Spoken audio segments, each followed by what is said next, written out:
Hello friends, welcome to my channel কিনা true fan nature লাভার। উশ্রী নদীর ঝর্ণা দেখতে যাব, দিনটা বড় বিশ্রী। এই লাইন দুটো বোধহয় সবাই জানে। হ্যাঁ, রবীন্দ্রনাথ ঠাকুরের লেখা সহজ পাঠে বইতে এটা বছরের পর বছর কিন্তু এই লেখা কিন্তু আমরা পড়েছি, বাচ্চাদের পড়িয়েছি।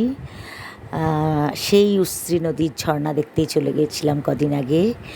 আর যেহেতু আমি ভীষণ রকমভাবে নেচার লাভার, তাই মানে হারিয়ে গেছিলাম জাস্ট।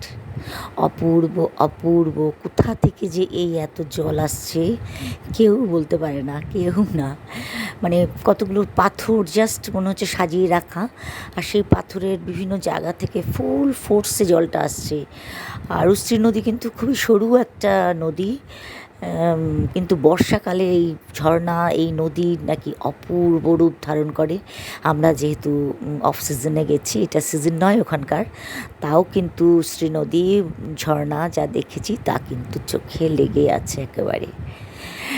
যাই হোক, ওখানে এটার একটা পার্ক রয়েছে, সেই পার্কের ছবি।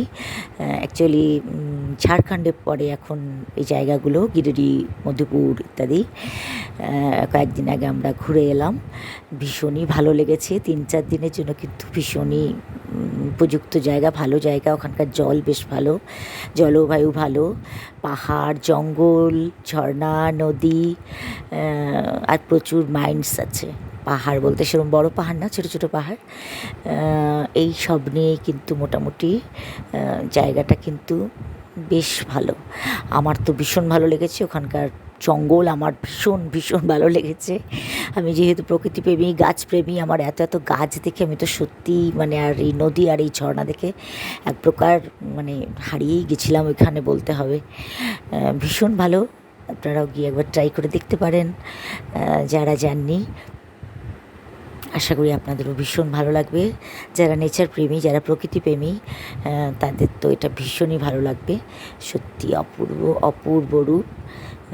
এই যে দেখুন, জলগুলো কোথায় থেকেই আসছে, কোথা দিয়েই বা যাচ্ছে। আমরা কিন্তু ওখানে বেশ ভালো এনজয় করেছি, যদিও প্রচণ্ড রোদ এখন ওখানে। এই যে বললাম, এখন এটা অফ সিজন, ওখানকার সিজন অ্যাকচুয়ালি বর্ষাকাল। মানে ঝর্ণা, নদীর অপূর্ব রূপ দেখতে গেলে যেতে হবে বর্ষাকালে, আর না হলে ডিসেম্বর জানুয়ারিতে, বাট আমরা গেছি মার্চে।